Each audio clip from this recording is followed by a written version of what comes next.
బాబాయ్, నేను రిటైర్ అయిపోయిన తర్వాత నన్ను ఎవర్రా తిడతారు? వేరే ఎవరికో ఎందుకు ఇస్తాను రా అవకాశం? ప్రతిరోజు ఆఫీస్ అయిపోయిన తర్వాత నేనే మీ ఇంటికి వచ్చి మరీ తిడతా. అడుగు తక్కువ వెదవా. ఇంకోసారి తిట్టరా. అడుగు తక్కువ వెదవా. నిన్నగాక మొన్న మీరు ఆఫీసులో చేరినట్టుంది. అప్పుడే వయసు అయిందని పంపించేశారేమిటండి? మీకేమన్నా నడువంగిందా, పళ్ళు కదిలాయా? ఈ గవర్నమెంట్ వాళ్ళు మరీ అన్యాయంగా ఉన్నారు.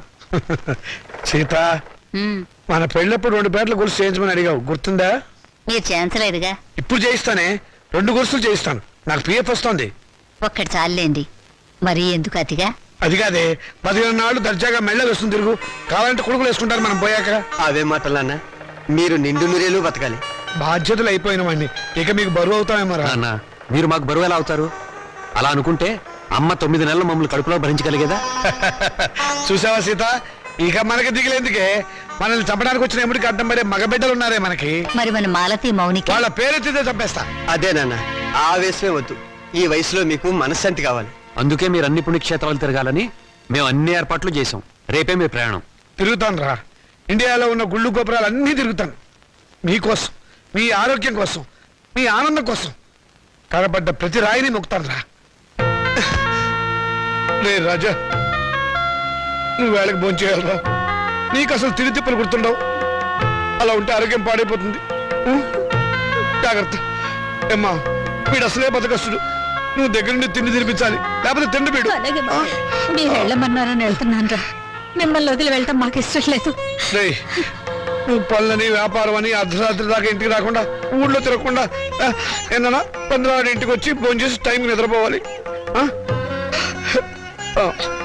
ఏమ్మా, వీడి సంగతి నీకు తెలుసు కదా. వీడిని నీ చేతుల్లో పెడుతున్నాను, నువ్వే జాగ్రత్తగా చూసుకోవాలి. వస్తానమ్మా. మీ ఆరోగ్యం జాగ్రత్త నాన్న.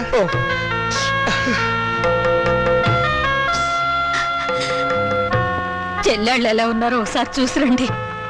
టైం అయిందిరా, వస్తాను. జాగ్రత్తగా ఉండండి. ఏమిట్రా మళ్ళీ పిచ్చి సన్నాసి? వీడు అసలే నాన్న వదిలిపెట్టి ఉండలేడు. మళ్ళీ 15 రోజులు వచ్చేస్తాం కదా. దీని మీద సంతకం పెట్టండి. ఏమిట్రా ఈ హడావిడి? ఇప్పుడు పొద్దు నుంచి ఏం చేస్తాను? ఆ పెన్నిటు. మేము పెట్టబోయే వ్యాపారానికి మీరు పెట్టుబడి లేని పార్ట్నర్. అది దానికి సంబంధించిన అగ్రిమెంట్. త్వరగా వచ్చేయండి. పెళ్ళే ముందు హడావిడి. చెల్లెళ్ళని ఒకసారి వెళ్ళి చూసిరండి. అలాగేదమ్మా. టైం అయింది, త్వరగా పోనేవయ్యా.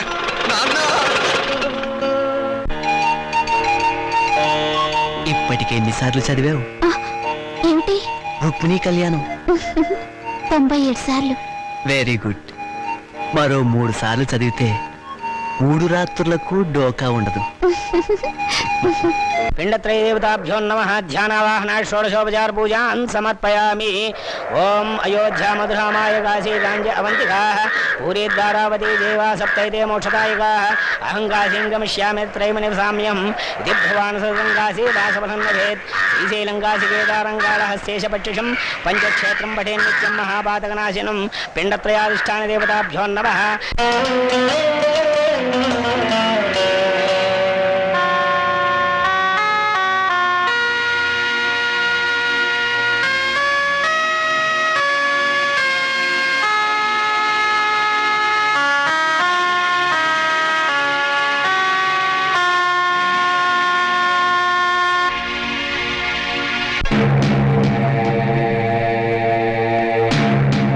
ఆగండి, మీరు లోనకి రాకూడదు. వెళ్ళి డాక్టర్ గారిని కలవండి. అలాగే. ఈ శవాన్ని ఆ శవాల మధ్యన పడుకోబెట్టండి.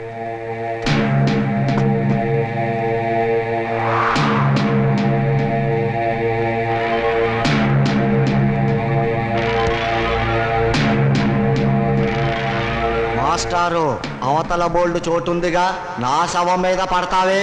Sorry sir. ఎక్కడికి వెళ్తావు? చచ్చిన వాడివి చచ్చినట్టు పడుకో. శవం గారు, ప్లీజ్ నన్ను వదిలేయండి. భయపడకు. నేను నీలాగే బ్యాంకులో 25 లక్షలు అప్పు చేసి ఎగ్గొట్టిన వాడిని. ఏ బ్యాంక్ సార్ మీది? మనందరిది ఆంధ్ర బ్యాంక్. ఓహో, మరి మీది? మీకోసమే పంజాబ్ సినీ సర్వీస్ బ్యాంక్. ప్రజా సంక్షేమం కోసమే వైశ్య బ్యాంక్. ఓహో, ఇక్కడ మన బ్యాంక్ ఖాతాదారులు చాలా మంది ఉన్నారన్నమాట. సరవకు.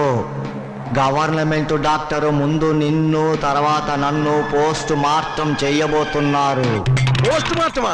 నన్న సరవకు, ముందు గుడ్డ కప్పుకొని పడుకో, వాళ్ళు వచ్చేస్తున్నారు. బాబాయ్, రే బాబాయ్. ఎవరు? నేను బాబాయ్, బాగున్నావా? రాముడు, ఏమిటా ఏమిటలా అయిపోయావు? నువ్వేనా?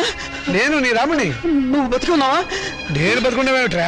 ఏ నువ్వు మాట్లాడుతుంది? అవును, ఇట్లా ఇట్లా కూర్చో కూర్చో కూర్చో చెప్తా. రే, నువ్వు చచ్చిపోలేదా? నేను చచ్చిపోవడమేట్రా? పెద్ద చోకు నువ్వు. రే, నీలాంటి స్నేహితుల అభిమానం, నీ చెల్లెల సౌభాగ్యం, నా కొడుకుల అనురాగం ఉన్నంత వరకు చావు నా దగ్గర రానే రాదురా. నిజంరా, నువ్వు చచ్చిపోయావని తెలిసి బాధపడ్డాను. ఇప్పుడు నువ్వు బతుకున్నావని తెలిసి మరీ బాధపడుతున్నాను రా. ఏమిట్రా, ఏమైంది? ఇంకా ఏం కావాలరా? బతుకున్న తండ్రి చచ్చిపోయాడని చెప్పి డెత్ సర్టిఫికెట్లు చూపించి సాక్ష్యం కోసం పిండాకుడు కూడా పెట్టదని కొడుకులు తండ్రి మాట సవదాటని ఆ శ్రీరామచంద్రుని కూడా దాటిపోయి చరిత్ర సృష్టించారా.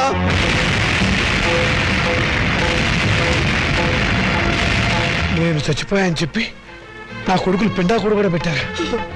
ఇంకా నయం, బతుకుండగా నీకు కూడు పెడతారో లేదో తెలియదు కానీ నీకు పిండాకుడైనా పెట్టినందుకు సంతోషించు. కొడుకులు తలకొరివి పెడతారని, వాళ్ళు నిన్ను ప్రమోషన్ మీద స్వర్గానికి పంపిస్తారని ఇన్నాళ్ళు ఎగిరి పడేవాడివిగా. ఓ వెళ్ళి వాళ్ళు పెట్టిన పిండాకుడు ఎక్కడుందో వెతుక్కొని దాని మీద చిటికని విషం చల్లింపించేయరా. స్వర్గం సంగతి ఎలా ఉన్నా నీకు ఈ నరకం బాధ తప్పుతుందిరా.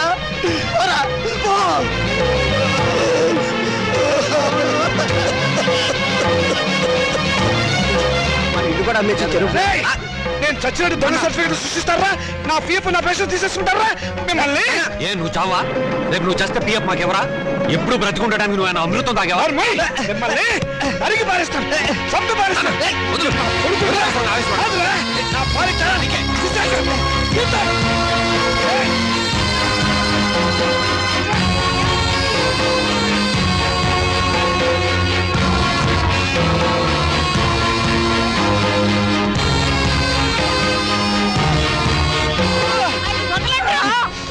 ముసలాడివి నీకే ఇంత ఆవేశం గుర్రాల్లో మాకెంత ఉండాలి? ఎరగబడి కొట్టే చస్తావా నాగం.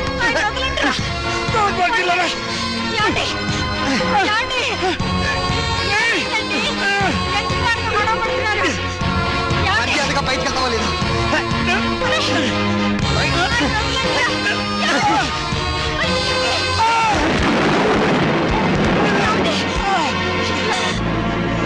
దౌర్భాగ్యులారా, ఈయన జీవితంతో సంపాదించింది మీకే దారపోసారు కదరా.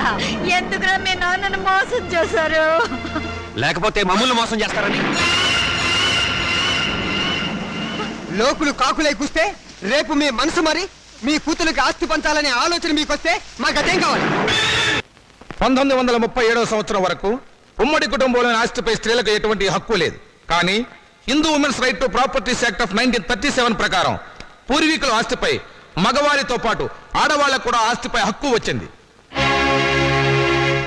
కానీ ఆ హక్కు ఆస్తిని అనుభవించడానికే తప్ప అమ్మటానికి గాని ఇతరత్రా ఉపయోగించుకోవడానికి గాని వీల్లేదు. హిందూ సక్సెషన్ యాక్ట్ 1956ను ఆంధ్రప్రదేశ్ ప్రభుత్వం వారు కొన్ని సవరణలు చేశారు. 1988వ సంవత్సరంలో యాక్ట్ 13 ప్రకారం మరికొన్ని సవరణలు చేశారు. అందువల్లే స్త్రీలకు పురుషులతో పాటు ఆస్తిలో సమానమైన హక్కు, సమిష్టి కుటుంబ ఆస్తిలో భాగవడికే హక్కు వచ్చింది. నా క్లయింట్ ఆ హక్కుతోనే కోర్టుకు వచ్చింది యువర్ ఆనర్. ఇలా కోర్టుకెక్కే ధైర్యం లేక మగవాళ్ల దౌర్జన్యానికి బలైపోతున్న ఆడవాళ్లకు దారి చూపించడానికి ఈ కేసు చక్కని ఉదాహరణ. అయితే యువర్ ఆనర్, నా క్లయింట్ నాన్నగారి ఆస్తిని వాళ్ళ అన్నలు పంచుకొని నా క్లయింట్కు అన్యాయం చేశారు. కనుక యువర్ ఆనర్, చట్ట ప్రకారం నా క్లయింట్కి రావాల్సిన ఆస్తిలోని సమాన వాటా ఇప్పించవలసిందిగా కోర్టు వారిని కోరుతున్నాను. మీ వాదంతో మేము అంగీకరించాం. మీ క్లయింట్ అన్నలు స్వాధీనం చేసుకున్న ఆస్తిని యువర్ ఆనర్, ఈ కేసులో ప్రతివాదులైన రాజాకుమారులు నాకు వకాల్తా ఇచ్చారు. నా వాదన కూడా తమరు వినాలి. ఆస్తిని పంచడంలో మీకేమైనా అబ్జెక్షన్స్ ఉన్నాయా? ఉంది యువర్ ఆనర్. నా క్లయింట్స్ తండ్రి రామచంద్రయ్య గారు ప్రముఖ పారిశ్రామికవేత్త చలపతిరావు గారి దగ్గర 3 లక్షల రూపాయలు అప్పుగా తీసుకున్నారు. అది వడ్డీతో కలిపి 4 లక్షల రూపాయలైంది. దానికి సంబంధించిన నోటు తమకు సమర్పించడం జరిగింది యువర్ ఆనర్. ఆస్తి హక్కే కాదు, అప్పుల్ని పంచుకోవలసిన బాధ్యత కూడా అందరి మీద ఉంది. రామచంద్రయ్య గారి ఆస్తి విలువ మొత్తం 4 లక్షల రూపాయలు. దాని 2 కూతుళ్ళు 2 కొడుకులకు సమానంగా పంచితే తలకొక 1 లక్ష వస్తుంది. అదే అప్పును పంచితే ఒక్కొక్కళ్ళు 1 లక్ష తీర్చవలసి ఉంటుంది. ఆ అప్పును నా క్లయింట్స్ ఆల్రెడీ తీర్చేశారు గనక ఇక మాలతి మౌనికలకు ఆస్తి పంచవలసిన అవసరం లేదు అని కోర్టు వారు గమనించవలసిందిగా వేడుకుంటున్నాను. నాన్న, నన్ను నిజం చెప్పనివ్వకుండా తల వంచుకునేలా చేశావు. వాళ్ళు లేని అప్పులు సృష్టించారు. నువ్వు బ్రతికే ఉన్నావని కోర్టులో ఒక్క మాట చెప్పుంటే వాళ్ళ బ్రతుకుల్లో బాంబు పడేది. బ్రతుకున్న నిన్ను చంపి పిఎఫ్ కాజేసిన నేరానికి జైలు కూడా తినేవాళ్ళు. కోర్టులో నిజం చెప్పవద్దని నువ్వు అడ్డుపడ్డావు. మా స్వేచ్ఛని, మా ఆనందాన్ని, మా బ్రతుకుల్లో కొడుకుల కోసం తాకట్టు పెడితే గానీ నీకు తృప్తిగా ఉండదు. చిచ్చి, మీ అమ్మ నిన్ను కనుకుండా ఉంటుంటే మేమంతా హాయిగా ఉండేవాళ్ళం. నాకే ఎంచక్కా పెళ్లి కాకుండా కడుపు తెచ్చుకుని పిల్లల్ని కంటాను. కానీ అది మీకే చెడ్డ పేరు.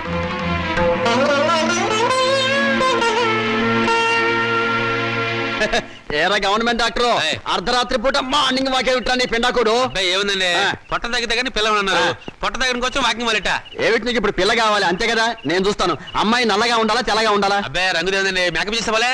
ఓకే, కట్నం ఎంత అయితే బెటరు? 5 లక్షలా 10 లక్షలా? ఓ 10 లక్షలు తెచ్చేసా. ఓహో, ఇప్పుడు అడ్వాన్స్ గా ఎంత ఇస్తావు? పెళ్ళప్పుడు ఎంత ఇస్తావు? ఏంటి కట్నం నేను వాళ్ళ? మరి 10 టన్నుల బరువు ఉంటావు. నిన్ను హనీమూన్ తీసుకెళ్ళడానికి లారీకి రోజుకు 10,000 అవుతుంది. నెలకు లారీ ఫెయిల్ అవుతుంది. నీతో సంసార భారాన్ని మోయడానికి సంవత్సరానికి 10 లక్షల కూలీనే అవుతుంది. నీకు ఎదురు కట్నం కూడా ఇవ్వాలా?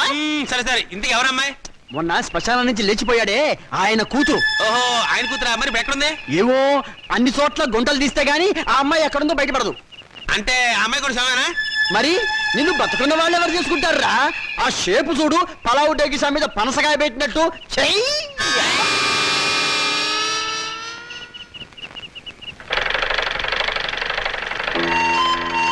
నమస్కారం అండి. ఇదిగో పరాయి మనుషుల అండీలు నమస్కారాలు ఏమిటి? ఏదో మర్యాద. అమ్మగారు లేరా? లేదు, మౌనికతో కలిసి గుడికి వెళ్ళింది. ఓహో, అన్నట్టు చంద్ర, నువ్వు ఇచ్చిన రుక్మిణి కళ్యాణ పుస్తకం చిరిగిపోయింది తెలుసా? అలాగా? ఉమ్, కొత్తది తీసుకొస్తాను, బాధపడకండి. నాన్నగారు లేరా? లేరు. ఏ ఎందుకని? ఏం లేదు, నిన్న ఒక సన్యాసి కనపడి పెళ్లి కావడానికి ఒక మంత్రం చెప్పాడు. అదేంటో నాకు చెప్పవా? అది రహస్యంగా గదిలోనే చెప్పాలి. నిజంగానా? అయితే పూజ గదిలో చెప్పు. రా. అలాగే, పద.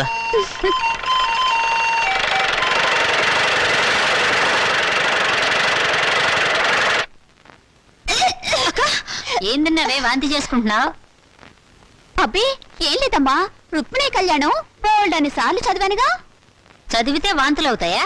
మరి కడుపు వస్తే వాంతులు అవుతాయని చంద్రం చెప్పాడుగా. కడుపా? అవును, నాన్నగారు మాట తప్పారు, నేను నెల తప్పాను. ఎవరక్క? ఎవరు చేసరి పని? ఇంకెవరు? చంద్రం నేను రుక్మిణి కళ్యాణం బోల్డని సార్లు చదివాగా. ఆ తర్వాత అతను నన్ను దగ్గరికి తీసుకుని ఏమేమో చేశాడు. అంతే, కడుపోయిందేమో వాంతులు వస్తున్నాయి. వరుసగా తుప్పలేగా ఎంత పని చేశావే. నమస్కారం.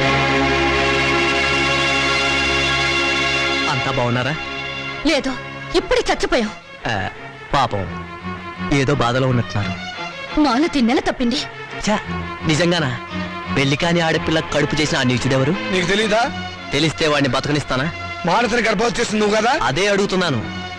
ఆ పని చేసింది నేనేనా, ఇంకెవడైనా ఉన్నాడా? ఎంత ధైర్యం నీకు!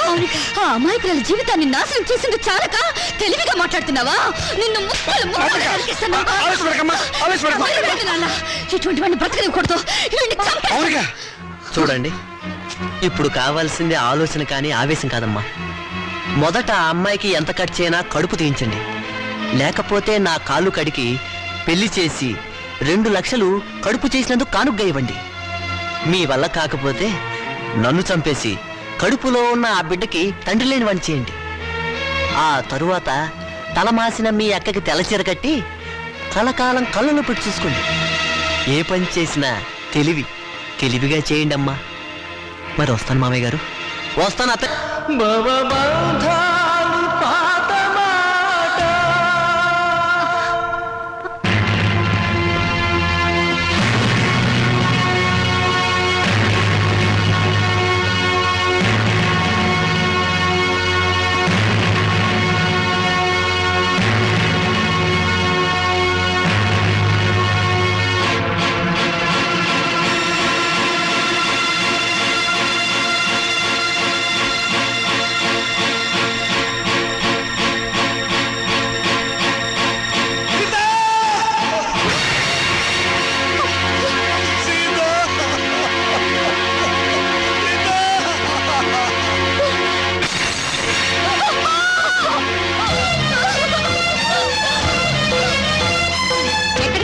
అమ్మా అమ్మ లేదు బొమ్మ లేదు. ఇప్పుడు వెళ్తే దహన ఖర్చులు దినం ఖర్చులు అన్ని మన మీదే పడతాయి. మీ అమ్మ చావు మీరు చూడలేదు. పదండి పదండి పదండి పదండి.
నాకింత విషయం ఇచ్చి నన్ను చంపే తల్లి.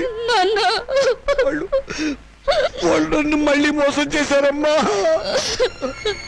కొడుకులు మళ్ళీ మళ్ళీ మోసం చేయడం, తండ్రులు మళ్ళీ మళ్ళీ మోసపోవడం ఇప్పటి వరకు నడుస్తున్న చరిత్రే కదా నాన్న. ఇలా జరుగుతుందని నాకు ముందే తెలుసు నాన్న. ఆ చరిత్ర ఇలాంటి కూతురు చేతుల్లో సమస్య పోవాలమ్మా. నగ్నమైపోవాలి.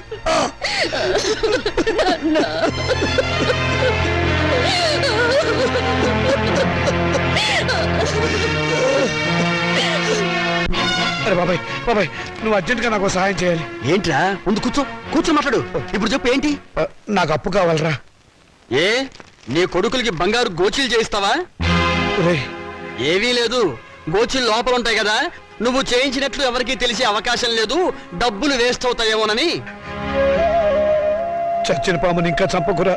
పాము చచ్చిందో లేదో టెస్టింగ్ చేద్దామని. ఓకే, నీకు డబ్బు కావాలి. ఇప్పుడు డబ్బుతో అంత అవసరం ఏమొచ్చిందిరా? మా పెద్దమ్మాయి పెళ్లి వెంటనే చేసేయాలరా. నాకు అర్జెంట్ గా 2 లక్షలు కావాలి. నా జీవితంలో నేను ఎప్పుడు ఏ సహాయం అడగలేదురా. ఈ ఒక్కసారికి సహాయం చేయరా. నాకు ఎక్కడైనా 2 లక్షలు అప్పుగా ఇప్పించరా. ఒరే రావుడు, నీ కూతురు నాకు మాత్రం కూతురు లాంటిది కాదు. అసలు నా దగ్గర డబ్బు ఉంటే నేనే ఇచ్చేవాడిరా. ఈ రోజుల్లో బతుకున్న వాళ్ళకే అప్పు దొరకడం లేదు. నువ్వేమో అందరి దృష్టిలో ఏనాడో చచ్చిపోయావు. నువ్వు బతుకున్న శవానివిరా. నీ దగ్గర ఏముందిరా? నీ రక్త మాంసాలు తప్ప.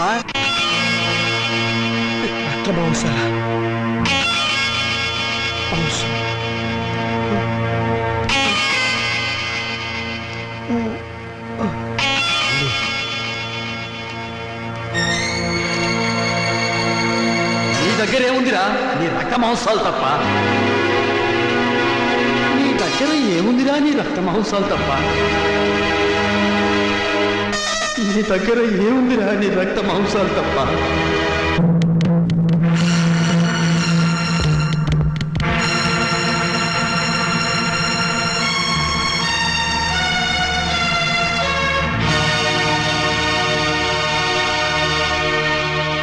సారీ రామచంద్ర గారు, మీ 2 కిడ్నీల్లో ఒకదాని కండిషన్ బాగుండలేదు. అందుకని రెండోది ఇంకొకరికి ఇచ్చే అవకాశం లేదు. ఇస్తే ఏమవుతుంది డాక్టర్? మీ ప్రాణానికే ప్రమాదం. పర్వాలేదు డాక్టర్, నాకు బ్రతకాలని ఆశ లేదు. నేను ఎప్పుడు చచ్చిపోయాను. నాకు ఇప్పుడు డబ్బు చాలా అవసరం. నేను కిడ్నీ అమ్ముకోవడం తప్ప మరో మార్గం లేదు డాక్టర్. ప్లీజ్. సారీ రామచంద్ర గారు, నా వృత్తికి ద్రోహం చేయలేదు. అలా అడగండి డాక్టర్, ప్లీజ్. మీకు చేతులెత్తి నమస్కారం పెడతాను. నాకు జీవితంలో ఇది ఒక్కటే అవకాశం. నాకు ఈ సహాయం చేయండి. Please help me. నాకు ఆపరేషన్ చేయండి డాక్టర్. నాకు ఆపరేషన్ చేయండి. అండర్స్టాండ్. ఆపరేషన్ చేస్తే మీ లైఫ్ డేంజర్. డాక్టర్, పర్వాలేదు డాక్టర్, నేను చచ్చిపోయినా పర్వాలేదు. నేను చస్తే అక్కడ 2 ప్రాణాలు బతుకుతాయి డాక్టర్. డాక్టర్ డాక్టర్ మీ కాళ్ళు పట్టుకుని ప్రార్థిస్తున్నాను డాక్టర్. మీ కాళ్ళు పట్టుకుని ప్రార్థిస్తున్నాను. ప్లీజ్. నా జీవితంలో ఈ భారతం చేసిన అన్యాయాన్ని ప్రాయశ్చిత్తం చేసుకోవాలి డాక్టర్. ఆ మంచి అవకాశం ఇప్పుడు వచ్చింది డాక్టర్. ఇప్పుడు వచ్చింది.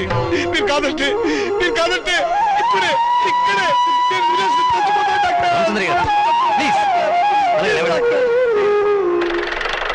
కల్పన, త్వరగా రెడీ చేయండి. సాయంత్రం డిస్కస్ చేయాలి. అమ్మ మౌని, నేను ఒకసారి మన ఊరు వెళ్ళొస్తానమ్మా. ఇప్పుడంత అవసరం ఏంటి నాన్న? అవసరం ఉండి కాదమ్మా, మనశ్శాంతి కోసం. నిజమే నాన్న, మన ఊరు వెళ్ళి 4 రోజులు ప్రశాంతంగా ఉండిరండి. అలాగేనమ్మా. నాన్న, ఈ డబ్బు మీ దగ్గర ఉంచుకోండి. వద్దమ్మా, వద్దు. ఇక నేను ఈ రుణ బాధను భరించలేను. ఇవ్వవలసిన చేత్తో పుచ్చుకోవలసి రావటం. నాన్న, తండ్రి బిడ్డల మధ్య ఆత్మీయత అనుబంధం ఉండాలి కానీ రుణానుబంధం ఉండకూడదు. నిజమేనమ్మా, నీ పట్ల నేను ఎప్పుడు తండ్రిగా ప్రవర్తించలేదు. అందుకే ఇప్పుడు రుణగ్రస్తుని అయిపోయాను. అది తీర్చుకునే ఒకే ఒక్క అవకాశం నేను చచ్చిపోయే లోపుగా ఇవ్వమని ఆ భగవంతుని ప్రార్థిస్తున్నానమ్మా. నాన్న, ఇవేం మాటలు? మీరింకేం మనసులో పెట్టుకోకుండా ప్రశాంతంగా వెళ్ళిరండి. అక్క పెళ్లి, ఈ అప్పుల సంగతి నేను చూసుకుంటాను. మీ ఆరోగ్యం జాగ్రత్తగా చూసుకోండి. మీకేమన్నా అయితే నేను భరించలేదు. అలాగేనమ్మా.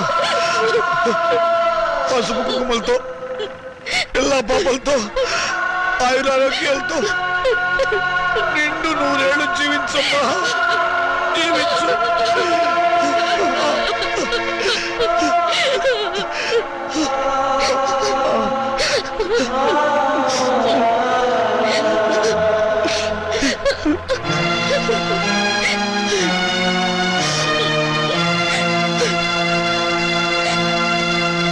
Hello, is it Karimnagar police station? Panjagutta కళ్ళు కాంపౌండేనా? షడప్, నేను ఎస్టడీ మాట్లాడుతున్నా. ఏం పర్లేదు, మాట్లాడండి. నేను లోకలే మాట్లాడుతున్నాను. ఎవడై నువ్వు? నేను ఎస్ఐ వేదవ్యాసం మాట్లాడుతున్నాను. నేను డిఎస్పీ చిదంబరాన్ని. డిఎస్పీ చిదంబరం? ఆ, ఈ పేరు గల వల్ల మా డిస్ట్రిక్ట్ లో లేరే. అసలే పడరా నువ్వు? లేలే, దోసపాదుల చిదంబరాన్ని. ఇంతకీ మీరెవరు? దోసపాదుల చిదంబరం. హలో హలో, వీడెవడు లోపల కాలం జస్టిలోకి వీడెవడు ఎస్టీడీ నుంచి లోకల్లోకి వచ్చినట్టున్నాడు. హలో హలో హలో, అవును, యువతలు మాట్లాడుతుంటే ఎవడో లైన్ కట్ చేసాడు వేధవా. Hello hello, wonderful. నా అభిమాన సంఘం వాళ్ళంతా వచ్చేసారనమాట. Very good. నార్మల్. చచ్చినోడు చచ్చినట్టు గోతులో పడుండక ఇలా పబ్లిక్ గా తిరుగుతూ న్యూసెన్స్లు చేస్తావరా పీనుక? నేను పీనుగుని కాదు, ఏనుగుని కాదు. చంపేస్తాను రాయ్. నీ గురించి ఇంట్రడక్షన్ ఇచ్చుకోవడానికి ఇది టీవీ ఇంటర్వ్యూ కాదురా. ఆయన నా సర్వీస్ మొత్తంలో నా డిఐజీకే భయపడలేదురా, కానీ నీకు అనుక్షణం భయపడి చచ్చాను కదరా. ఇంకా వాడితో మాట్లాడు సార్. పట్టుకోండి. ఆగండి, నేను చావలేదు. సావపోతే నిజంగానే చంపేస్తా. అమ్మో. సావకపోతే వారం రోజుల పాటు గుంటలో పూడ్చినా ఎలా బతుకున్నావురా? మరి అదే చిదంబర రహస్యం. ఏంటది? వాయుస్తంభన విద్య నేర్చుకొని ఊపిరి బిగపట్టడం ద్వారా ప్రోగ్రాములు ఇచ్చి డబ్బు సంపాదించి నా కూతురు పెళ్లి చెయ్యాలనుకున్నాను. ఊపిరి బిగపెట్టి నిద్రపోవడం ప్రాక్టీస్ చేస్తూ ఉండగా నా భార్య నేను చచ్చాను అనుకొని మళ్ళీ బ్రతికిస్తానేమో అన్న టెన్షన్తో నన్ను పూడ్చిపెట్టింది. సమయానికి మీరంతా వచ్చి నన్ను కాపాడారు. ఓరి వేత, నీ వెనకాల ఇంత ఫ్లాష్ బ్యాక్ ఉందా? ఇంత అడావిడి చేసింది నీ కూతురు పెళ్లి కోసమా? అవును, కోటి విద్యలు కూటి కొరకే అంటారు, కానీ నాకు మాత్రం నా కూతురు పెళ్లి కోసం. వస్తాను. Thank you all. Post. Mounika అంటే మీరేనా? అవును. సంతకం పెట్టండి. Thank you.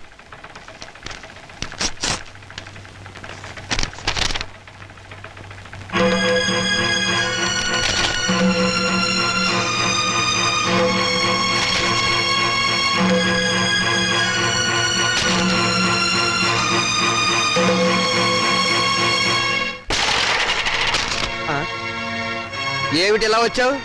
రావటానికి సిగ్గుండాలి. సిగ్గు లేని వాళ్ళ దగ్గరకు రావడానికి సిగ్గెందుకు? నోరు మూసుకుని బయటకున్నాడు. నడుస్తాను. ఈ కోర్టు నోటీస్ ఎందుకు ఇచ్చారు? ఇంకా మా దగ్గర ఏం మిగిలిందని? అదే, ఆస్తి మీద సమాన హక్కు కోసం. ఆస్తా ఎక్కడుంది? ఉన్నా మీరేం మిగిల్చారు? లేని అప్పులు చూపించి మొత్తం దిగి మింగారుగా. మిగిల్చాం కాబట్టే కోర్టుకెక్కాం. మాకు మిగిలింది గౌరవనీయులైన నాన్నగారు. ఆయనే మాకు ఆస్తి, ఆ ఆస్తిలో మాకు వాటా ఉంది.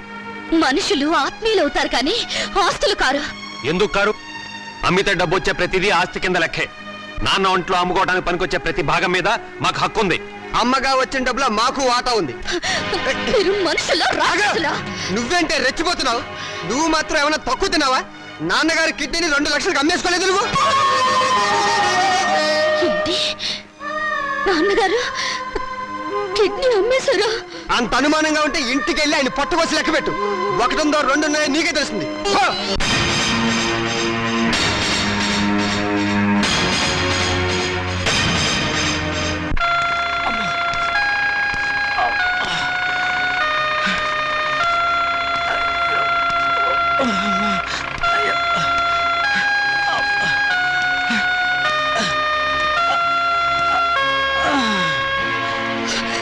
నాన్న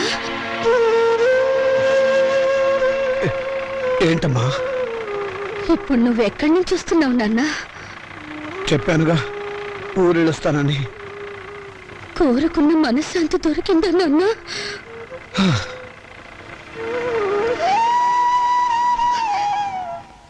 దాని ఖరీదు 2 లక్షలు నాన్న.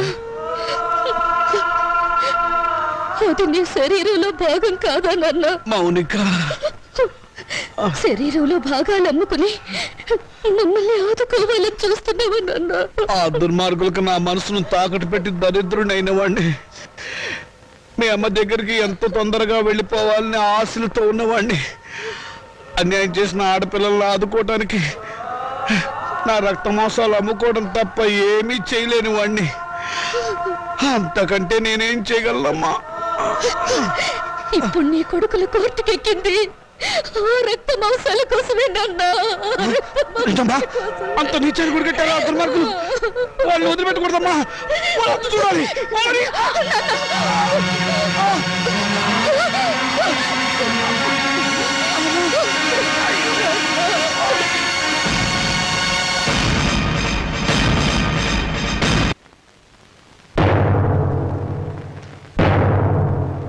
యువర్ ఆనర్, ఇది ప్రపంచ న్యాయ చరిత్రలోనే కనీ విని ఎరుగని కేసు. ఇటువంటి కేసు ఇంతవరకు ఏ న్యాయస్థానం ముందుకు రాలేదు. నా క్లయింట్స్ రాజా కుమారుల తరఫున వకాల్తా తీసుకున్న నేను ఈ కేసులో ప్రతివాదైనటువంటి మౌనికను కొన్ని ప్రశ్నలు వేయడానికి అనుమతించవలసిందిగా కోర్టు వారిని వేడుకుంటున్నాను. Yes granted. మౌనిక మౌనిక మౌనిక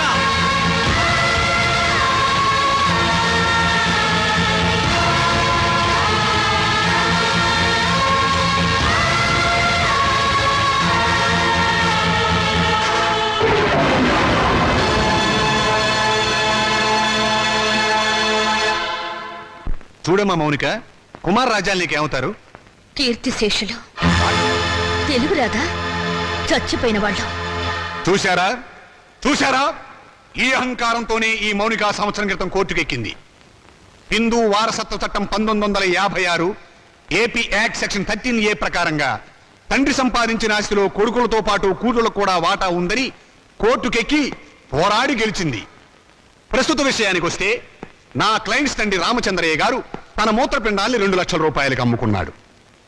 ఆనాడు న్యాయం, చట్టం, వారసత్వం అంటూ పోరాడి తన ఆశక్కును గెలుచుకున్న ఈ మౌనిక తన తండ్రి మూత్రపిండాలమ్మి సంపాదించిన 2 లక్షల రూపాయలు తండ్రి ఆస్తేనని, తనతో పాటుగా తన అన్నలు కూడా దాంట్లో వాటా పంచాలి అన్న ఇంగిత జ్ఞానం లేకుండా వాళ్ళని మోసం చేసే డబ్బు మొత్తం కాజేసింది.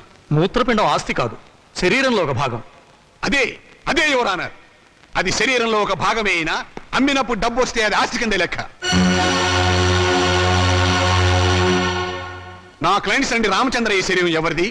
నా క్లయింట్స్ తాత నాయనమ్మలది. వాళ్ళు జన్మనివ్వబట్టే కదా ఈ రామచంద్రయ్య అనే వ్యక్తి భూమి మీదకి వచ్చింది. అంటే రామచంద్రయ్య శరీరం వాళ్ళ తాతగారిది అన్నమాట. మరి తాతగారిచ్చిన ఆస్తిని పంచుకునే హక్కు ఉన్నప్పుడు ఆయన జీవం పోసిన శరీరాన్ని పంచుకుంటే తప్పేమిటి?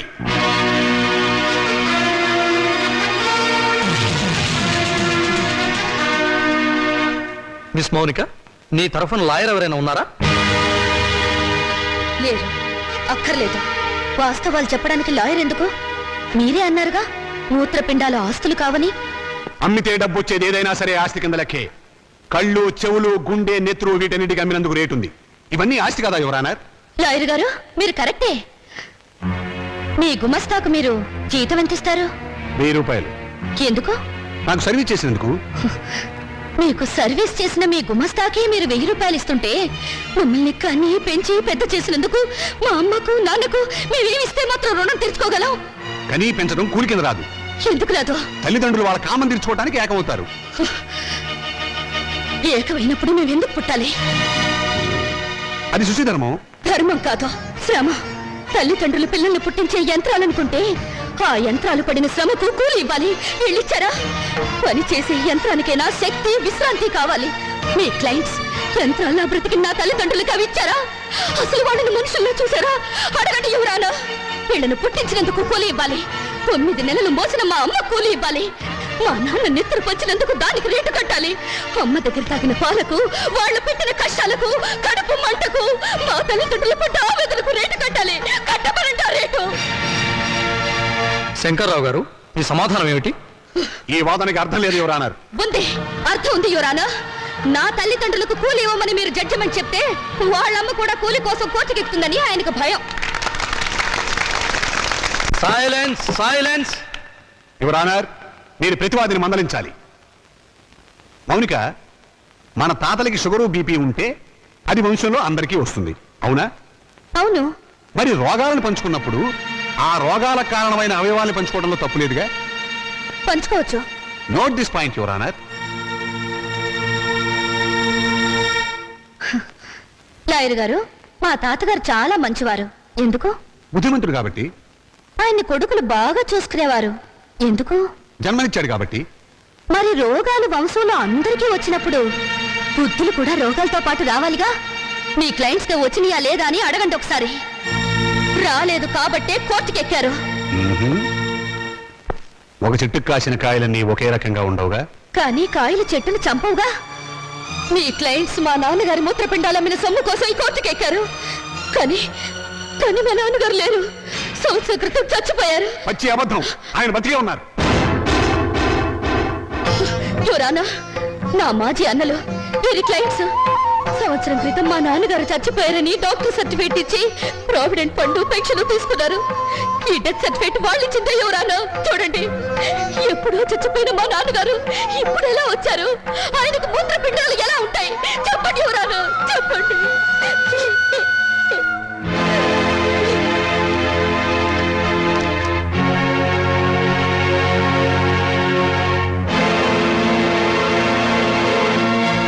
అవును, రామచంద్ర చచ్చిపోయాడు కదండి. అది సంవత్సరం క్రితం చచ్చిపోయిన వాళ్ళకి బూడిద తప్ప ఇంకేముంటుంది యువరానా? నేను చావలేదు, బతికే ఉన్నాను.